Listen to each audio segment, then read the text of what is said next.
Good evening, everybody, and welcome to Unlock the Middle's Sunday night flagship episode when we recognize things that are just outstanding about middle-level education and the world of education. My name is Dean Packard, and I am the proud principal of Charlton Middle School in Charlton, Massachusetts. And alongside of me, I have my good friend and co-host, Principal Chris Starcheski of Dudley Middle School.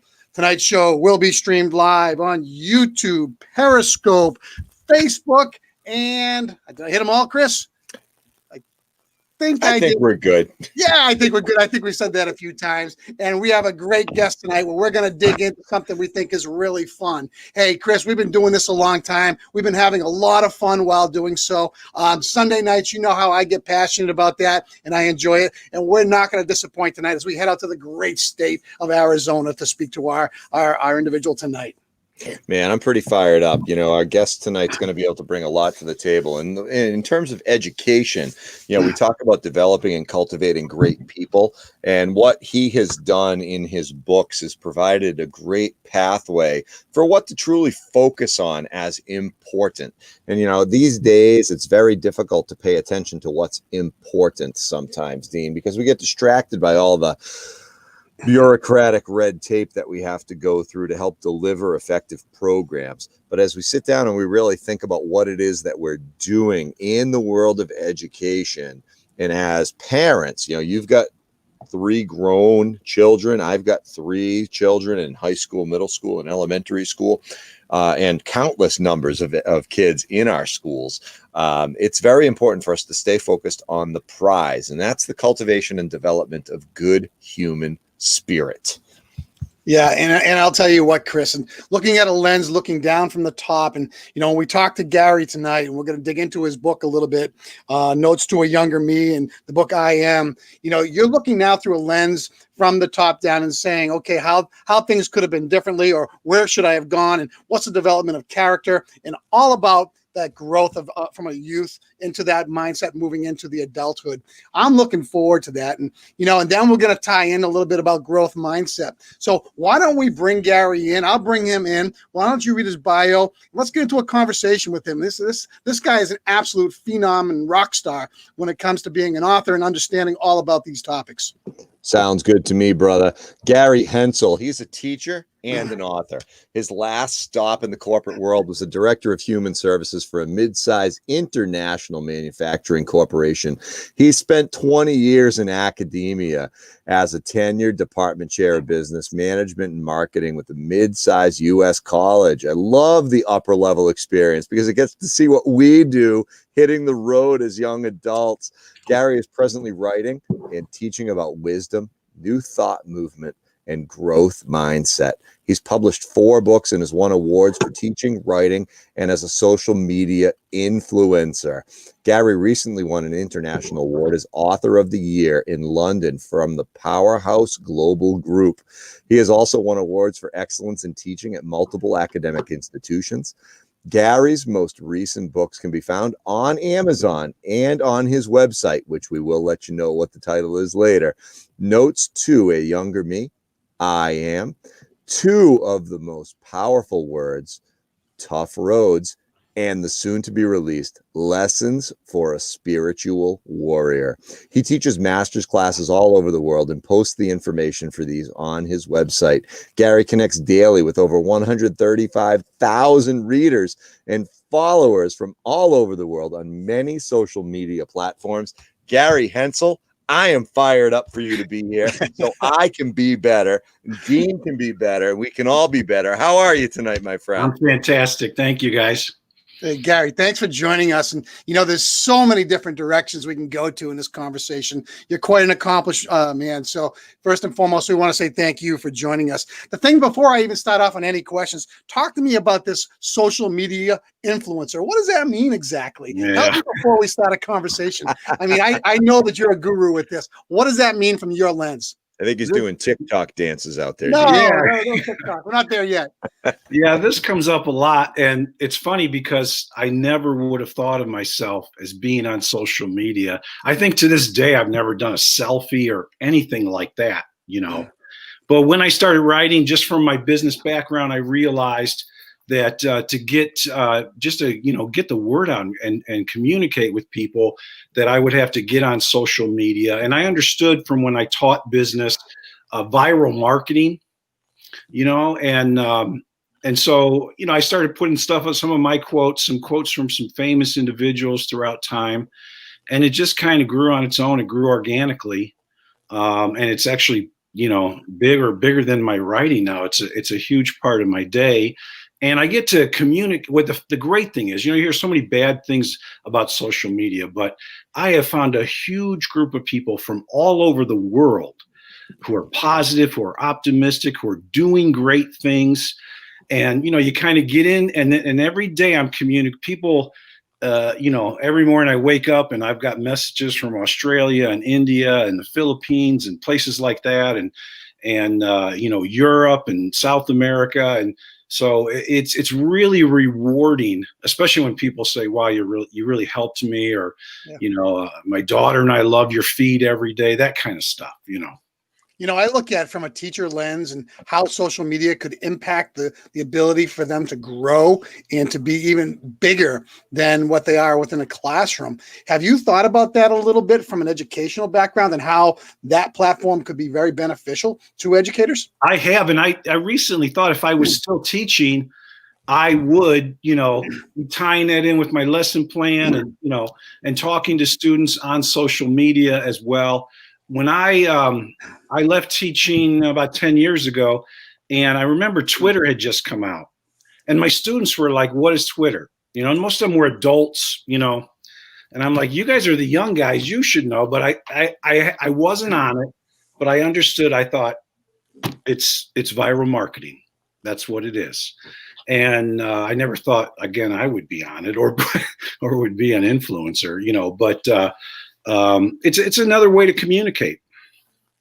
It is. And as we sit down and we really think about how we can connect with a target audience or with our peers and with our colleagues, extending our PLN, social media can really serve a purpose. And it is, and Liz Englander, an educator down at Bridgewater State University here in Massachusetts, coined the phrase digital natives versus digital immigrants. Digital natives are our kids, right now. And we are the digital immigrants in this world.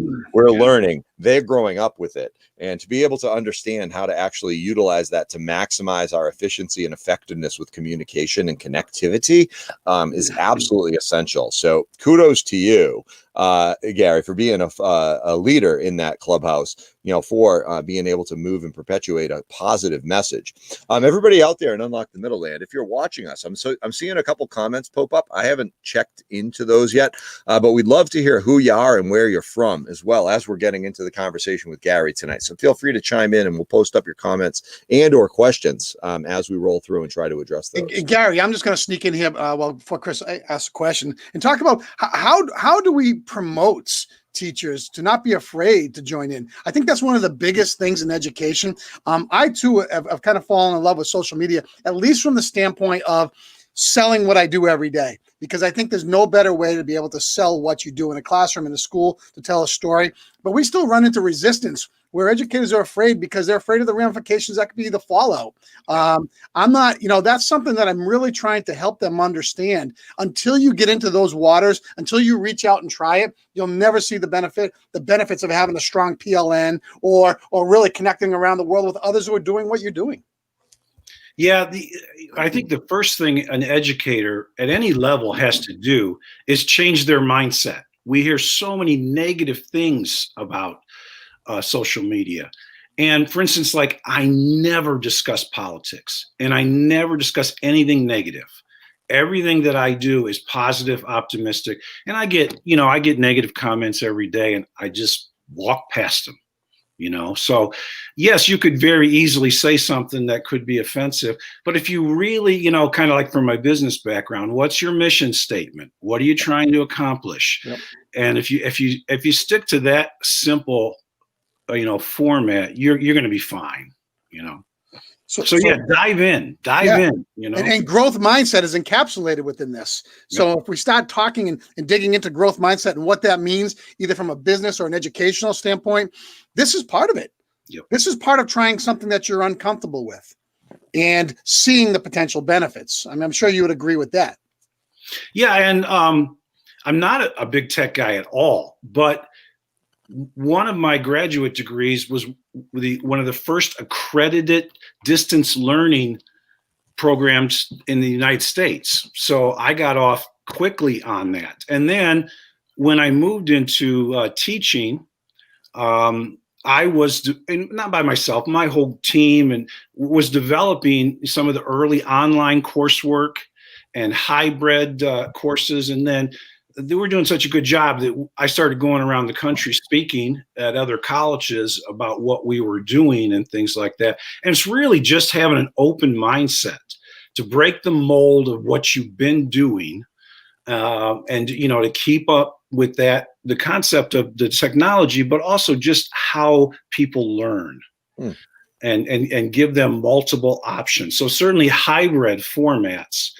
And as a teacher in junior high or high school, can easily start implementing some hybrid stuff, even just through some simple social media.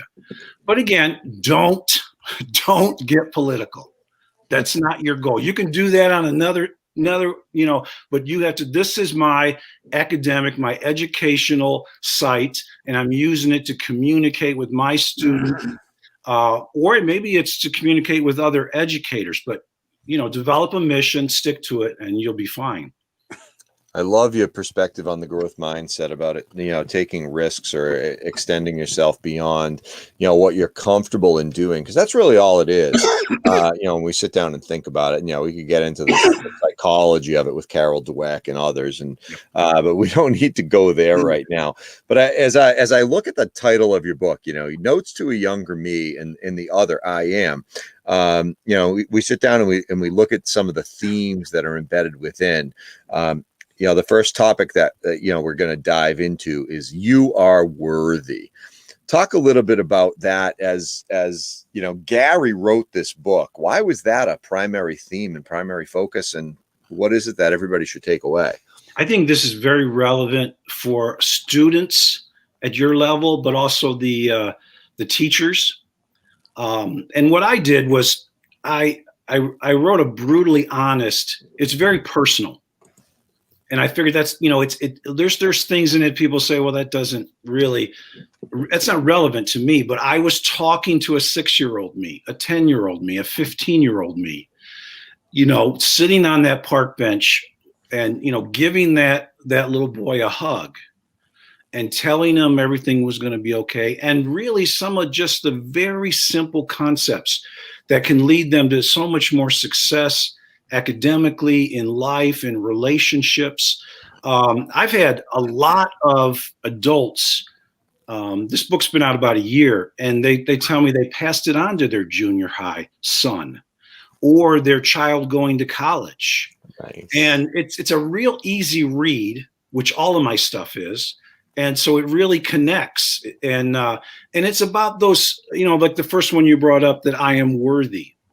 That so many of your students have low self-esteem, for whatever reason. There's, it could be some genetic, it could be behavioral, it could be they've been bullied, all kinds of things. Maybe they haven't had success academically or athletically or socially. And so they do have this, they have a mindset that I'm not good enough. I'm not smart enough. I'm not lovable. And so one of the most important things for that student or your child is to understand that you are worthy. You are special. You have talents and abilities. We all grow at different speeds. Like maybe you're not great in math. That doesn't mean you're stupid. Your mind might work a little differently. Right. And so that's one of the, I started the book with that, talking to myself. You are worthy. You're a worthy person. Love it. Thank you. Chris and I navigate the waters of dealing with children between the ages of 10 and 14, and that social awkwardness and that inability to define who they are in the moment. Yep. And I talk a lot, and we do what's called town halls, where we bring kids together and we kind of project about where the future is going. And it's very difficult for any child to predict the future beyond tomorrow because they live in the moment. And quite frankly, they live in the moment of the day within the hour. Never mind tomorrow. I think that's probably an eternity for some. But when we start looking about the concept of looking within to deliver a message, at my age, at 50, I'm looking back, and if I could tell myself all the things that I thought I would have maybe known, what a great concept that may have been. But unfortunately, didn't have that ability. So now looking back and looking from within, what does that mean through the light that you have? Well, and that's, as we're tying that into growth mindset. First of all, our life is a constant growth. You're never going to get somewhere. You're going to keep growing. You're going to keep developing. You're going to make mistakes. You're going to have setbacks. You're going to have heartbreaks. As you become an adult, there's going to be divorces and bankruptcies and job losses and all kinds of things that you're going to get hit with. And I'm not trying to be Pollyanna. I know this is very difficult, but we have to find the gift in each one of those. When we lose that job as an adult, there are gifts there. We can't see it in the moment. It's painful, and with students, if they didn't make the team or, they failed a class, whatever's going on, and maybe their parents are moving and they're not happy about it. Maybe they've been bullied. There's so many situations that they're dealing with every day. And if they can understand that this is a process, you're gonna be continuing to grow and learn throughout your entire life. You will never be there, even we're all older and we're still growing and changing and learning every day. And so if they, you can try to get them to embrace the concept that, it's going to be okay. These are mistakes. Maybe you didn't make that team, but that's going to get you to go in and work harder to make it next year. And that's a character builder. Are you going to shrink in that moment, or are you going to grow? Or maybe you realize I just don't have enough natural talent for, say, in that sport. That doesn't mean I'm not worthy. It doesn't mean, I'm not a good person, a smart person. It doesn't mean I'm not going to have a good future. We have to find things that are, in our wheelhouse, in our groove, things that we're good at, things that we like, and they're there. Gary, let me ask you this. I'm going to piggyback in there for a second. So if we spearhead that towards the 10 through 14-year-old, how do we now take that and let's move it up a few years and let's talk about teachers in a classroom and, letting them know that they're going to make mistakes. They're going to fail. They're not going to be perfect all the time, because teachers, in my opinion, I love them dearly. I was one for 12 years, but we're our own worst enemy, because we look for perfection. Yep. And, that perfection is not going to allow me to grow if I'm not able to make mistakes and become empowered to try new things. So just building that up a few blocks, would you say it still looks the same? Yep. And there's a couple things there. One, as a teacher at any level, when you make a mistake in the classroom and the student can see you're genuine, that you're human, that you're not up there just regurgitating tons of information and that you're smart at everything. Just like some stand-up comics are very self-effacing, and that works for them. And a teacher really needs to connect with the heart. If there is not a connection, then not much is going to get accomplished, and so we need to show them we're human. We need to show them that we're learning and growing just like they are. We don't have all the answers. And also for teachers, I worked with a lot of adjunct that used to be underneath me. Sometimes, they'd have an MBA or whatever, and they come in and they just bombed in the classroom. This happened all the time. I heard a lot of lawyers, and they had to, because we had like business law classes, and they either had to do so much pro bono or so much teaching as part of, being on the bar, complete their bar. And so a lot of them would teach like, oh, this is great. And they would just be horrible teachers. They were great lawyers, For instance, like I had a person once that took a business math course, and she was very accomplished. She had an MBA and another master's, and a super high level director, and she was dying teaching business math. And the math is very easy. It wasn't high level math. It was basic high school math implemented into the corporate world, business world. And so I sat down with her about halfway through, and she said, there's 24 chapters. I'm only on like chapter 4. Shouldn't I be farther? And I'm like, yes, you should. So let's talk about, well, she was trying to teach like every single concept in every single chapter. And I'm like, it's not going to happen, Yeah. So I told her, think about how you attack your job, all the challenges going on all the day, and you're setting goals and you're setting a mission. I said, just step back. You work in the corporate world. What type of math principles do you need to do your job on a regular basis? And so for each chapter, for instance, you take a couple of concepts that are relevant, core ideas. So again, you're talking about that perfection. Your job is not to put every single math concept into that student's brain. You can't. Your job is to give that student some basic math skills. Most of it's reminding them of the work they've already done, but seeing how it's relevant now. And so I know as educators, you do this. And like I worked with several colleges getting accreditation or continuing their accreditation. And one thing that really helps you as an educator is to take a step back and evaluate, what am I trying to accomplish here? And that was my corporate background probably helped me a lot with that, And then you build that way. You take a step back. Okay, here's what I want the end results. So when I started a class, and just like my books are very simple, we all have different strengths and weaknesses. My strength was simplifying things. So that's why when I started writing, I realized I have to simplify it. If I just write a book of thick wisdom, nobody's going to read it, right? Yeah. And so same thing, I would sit back and go, okay, this class is creativity and leadership, or whatever. This class is human resources, which was part of my background. What do I want to accomplish?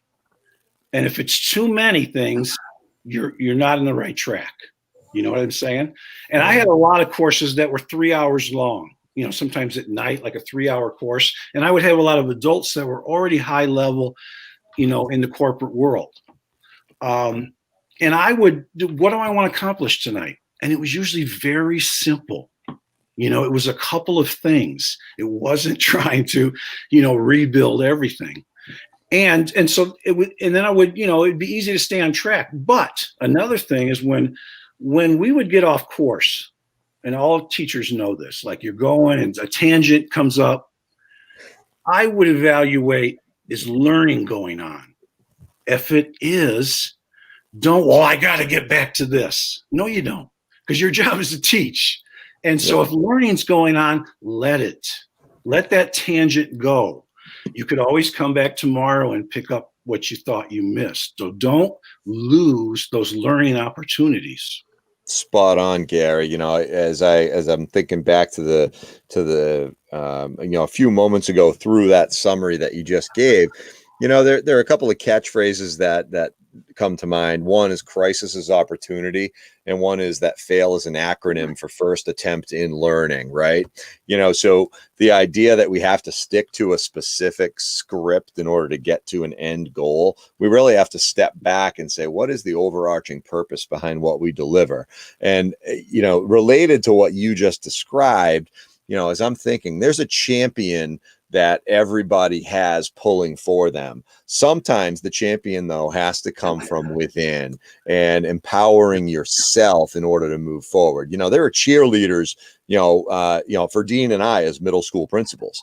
Folks want us to be successful. There are also some folks who are saying, let's watch them do the job and be successful. And that drives us to become better and become more focused. How do we let's get into the whole idea of empowering yourself to move forward towards your goals. And that is, and I know as principals, you have students, usually when you see a student, it's not for a good thing, right? Unless we make it, we got to find positives. And that was my point. Like whether as a principal or as a teacher, when that student fails, like I say, look for the gift. But at that age, you could say, like, what is the lesson? Yeah. Okay, you screwed up. We could just punish you and put you back in the classroom. But what did you learn from this? You're challenging the student. You're going to them and you're empowering them.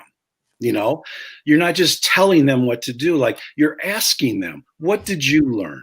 What do you think your mistake was? What do you think a positive can come out of this? How can you be, not just be better, because that's what we say as parents and as teachers, but how can you be happier? How can you be more successful? You're stuck here in 7th grade and it's a tough grade, and kids are growing at different levels. And, it's one of the toughest grades to teach and be a principal in. But if we stop that student and say, hey, we're empowering them. And so we're giving them the first seeds that they're going to need their whole life, that hopefully we do have champions, but we don't always. But even if we do, we have to be the biggest champion of ourselves. So you're teaching them to empower themselves.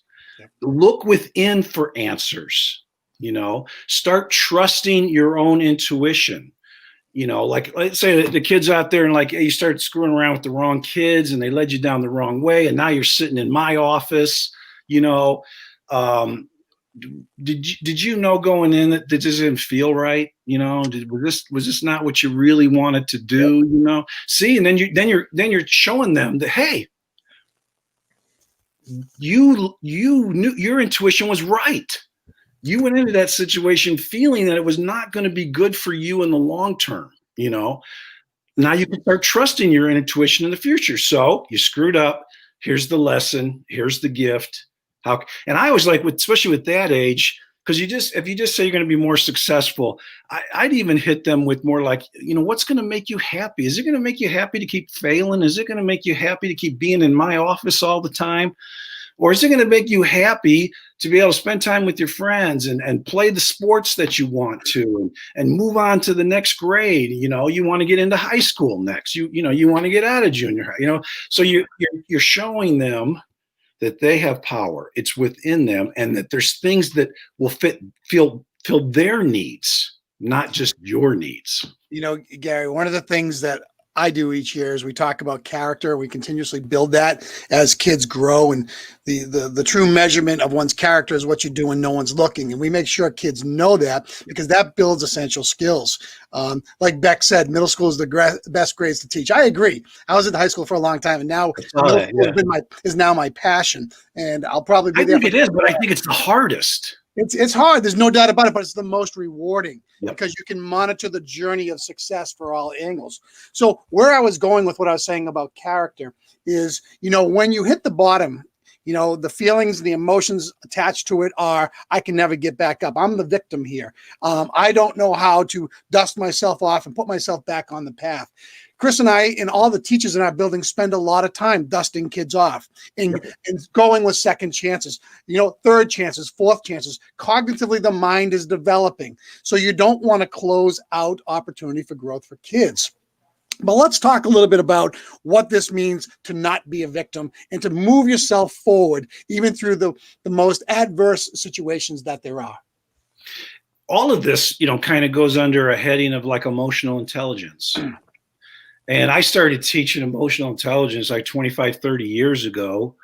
And I understood that, like, here's an example. I had a lot of bad bosses in my life. Really almost every one. I felt for a lot of years, I felt like a victim. So here we go. Like, why am I so unlucky? Why do I always? But later on, I was able to tell students, like, your best teacher is your bad boss, because we learn when it's not comfortable, when it's painful. If we're just going along and we have a great boss or we have a great parent, we can easily take them for granted, and we can easily not see lessons and growth. We're hopefully modeling for them, but when we have a bad boss, we're learning, like, I don't want to do it that way. And what my bad bosses didn't have was high emotional intelligence. Even though they were very successful, very educated, they made a ton of money, some of them had doctorates, all kinds of things. They were very insecure individuals. Their emotional intelligence was very low. They hurt people along the way. And they didn't even realize what they were doing, And so we're starting to talk to kids at 10, 12, 14 years old. And I agree with what several of your people are commenting here. This is the age where you can make such a difference. If you just plant, and here's my simplification, if you can even just plant a couple of seeds in there and get them feeling better about themselves. I did a lot of coaching too, at different levels. And I always, again, like we talked about earlier, first of all, you got to connect. There's got to be an emotional connection. And that goes back to the bad bosses and bad teachers. Fear has a level of motivation, but that's it. Mm-hmm. People don't react at their best under fear.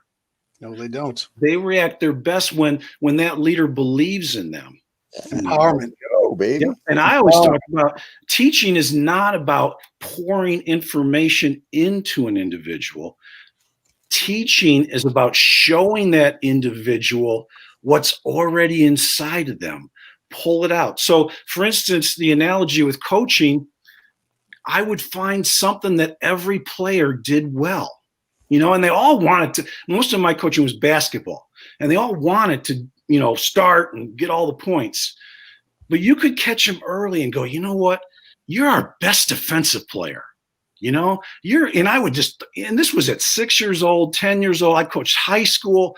I would get in their ear very early on, like, you're a dog, man. You can get in there. You can stop. Nobody can score on you. And they started believing it. Yep. And you made them feel important with their role on the team. Yep. Even if it wasn't a starter, even if it was a sub, like, I need you when you come in. And when I pulled them over to the bench to go in, I'd say, now, give me 2 or 3 minutes of your best defense, because nobody out there can score against you. And they started believing it. And you would see this over and over and over again. Whatever, I had one kid, like, he always wanted to shoot threes. He was a terrible 3-point shooter. And it took me but I feel like, you are a rebounding machine. That's what you do well.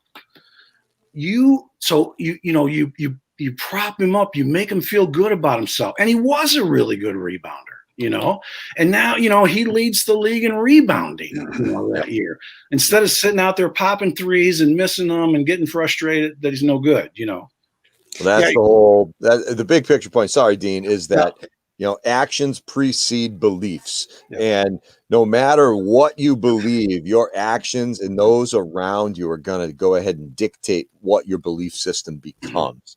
And everybody has a unique skill set that can make others better around you. And you get by that and clearly defined roles. You talk about a leadership team or a group or a school or an organization. Oh my God, it can take off. So spot on. Absolutely spot on. Yeah. And I know you guys do it already. Like, you have a certain teacher that you need to give a pep talk every once in a while to, and there's somebody else you don't, everybody's different, and a good leader can feel that out. Who needs the pep talk? Who needs some more structure, And we were talking about the victimhood. I think at your age, so many students are probably going to be in your office and they're going to start throwing at you, they're a victim. Well, it wasn't my fault. Well, blah. And the empowering, the part about teaching them I always say to students, don't give away your power. Mhm. When you say you're a victim, no matter how bad the situation is, when you say you're a victim, you just gave your power away. You could say, this situation's horrible. This situation's unfair. Somebody's saying something about me that's horribly untrue. Somebody did this to me, or whatever it is. And it's easy to fall into that victimhood. And so at that age is a great age to start teaching them, no, you're not a victim. Have you had some horrible stuff thrown at you? Yeah. Is it unfair? Yeah. When you admit to them, like, I'm not telling you this is fair. I know it's unfair, but don't be a victim. Empower yourself. Look within. Look for answers. How can this make you a better person? What is the gift here? What are your strengths? Gary, let's tie in two important concepts. You are powerful and create stillness. Okay. Between the two of those topics, you kind of give the energy to move and then create the platform for growth. Let's dive into that a little bit as we kind of just work our way towards the ending of the book here. Yeah. And that's one of my core concepts, is that we are tremendously powerful. And as human beings, we are just learning about our power. For instance, like to heal yourself, those types of things. And the positive versus negative, you could, I did a master class right before the virus was already breaking out at the time. And we started talking about it. And I said, hey, it could get really bad up here. People are going to die, but we're going to be okay. We're going to get through this. Most people do not have a very good understanding of history. They always think that my generation has it the toughest. Even adults, this is the worst time ever to be alive. Really? Have you studied any history? How about some of the great plagues? How about the Civil War in the United States? How about 16, 17-year-old boys going off to war in World War II and the Great Depression? And no, humans have always been challenged, and we grow, we learn. So I'm very positive. I'm very optimistic. I'm not one of those people who think the world's coming to an end. I think we as humans are growing and developing, and a lot of that's going to come through realizing our own power, what we're capable of doing. And then, going into a student, obviously you can only hit them with, so much of this stuff, but the growth mindset is the concept of you have a lot of control over your own life, more than you think you do. Empower yourself, and then, especially as we're older, we hopefully start learning to look within and invite stillness into our lives. So many of us are, when I was in the corporate world, it was in the 80s, and it was a badge of honor to work 100 hours a week. That was the big thing back then. Oh, you work 90 hours. Well, I work 95. And so it's easy to get in anything that you're doing. And then we get in our car or we go for a walk, and now we're blasting music in our ear. Other than your podcast, they can listen to your podcast when they're walking, but they need to find more time to be quiet. Yep. So even like your teachers, hey, when you're driving home, turn the radio off. And that half hour, that 20 minutes, that 45 minutes.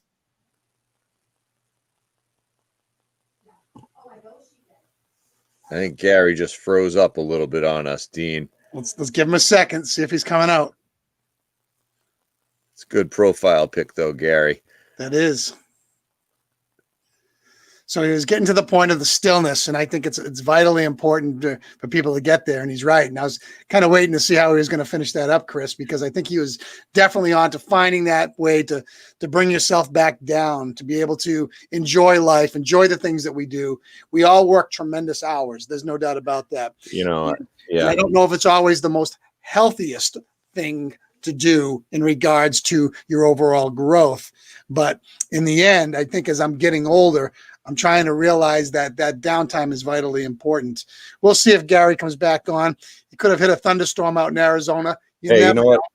He will, but in terms of his message that he was just delivering, I've been doing it now for about a year and a half consistently. Friday afternoons, I'm putting my out of office reply on to let folks know that I am working 24/7, but I am going to take some time to shut down for me, my family, and my other priorities outside of work. And that's something that educators in particular need to be able to do. We need all of our classroom teachers, all of our instructional assistants, all of our admin assistants, all of our custodians and cafeteria workers and bus drivers to stop thinking about work all so much and be able to go ahead and drive ourselves back into the reality of we are human beings, we are people, and we have other priorities beyond the job. And it doesn't mean that we're not going to think about it. It doesn't mean that we're not going to take care of responsibilities throughout the weekend or a vacation break. But what it does, it means that we are taking opportunities to become more mindful of our situations and circumstances and be able to focus energy on making ourselves stronger and ourselves better in order to support the greater mission. Well, Chris, and I just got a text from Gary. He's coming back in. He just hit a glitch, and we want to end it the right way. But from my vantage point, and I've grown up through the ranks, being a high school teacher, a high school boys basketball coach, moving into the assistant principal role, now the principal role. And a lot of my predecessors worked extremely long hours, Yep. And really had put the job as the forefront of everything else. But even this pandemic has taught me one thing about myself, and somebody who has had COVID and worked through it and has done okay as a result of it. But I've got to take care of me, and I've got to take care of my mind. I've got to take care of my body. And if I do all those things, I'm better off at helping the people around me, whether it's staff, whether it's students, whether it's community members. Those things are so important. There's no badge. There's no badge of honor for working 100 hours. No one's going to win that way. And in the end, if I'm a healthier me, I'm better for people around me. So again, Gary, we kind of picked up where you left off with that stillness. I don't know what happened because everything's fine here. That nirvana, maybe that place of utopia. But if you want to continue with that, you sure have the right to do so, because we did have. I think that age is an excellent age to. First of all, I did that bomb on purpose because, teachers' technology is always going to fail you, right? No matter how prepared you are, you're getting. No, I'm just kidding.